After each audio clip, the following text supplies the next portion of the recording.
Hi, yeah, I'm John Migliazza, Senior Vice President of Global Manufacturing at Terumo Neuro.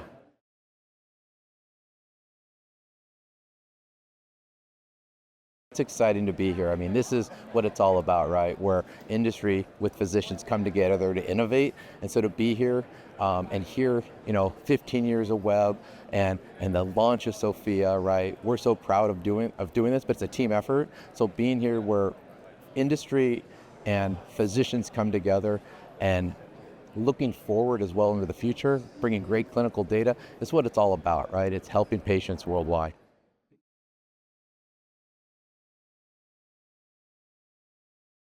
Quality is at the source of everything we do, right? I mean, it's all about, of course, keeping people safe, right, and our employees safe. Then right behind that is patients, physicians, and our payers. Everyone expects the highest quality for what we deliver, right? Every time that physician grabs that catheter, they expect it to track the same way, deploy the same way.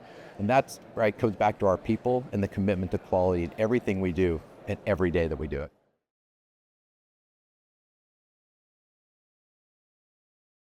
It seems so simple, but it's really difficult, right? The amount of people and the amount of coordination, it's an ecosystem, I call it, and it's all about having the right quality product at the right time, at the right place, at the right cost. And that just comes with great teamwork, a great set. The talent here at Terumo Neuro is amazing, committed to quality, but committed to just innovate and give physicians what they need. So whatever product they need at that moment, it's available for them. And again, it performs the same way every time. The highest standards, what they expect from Terumo Neuro's products.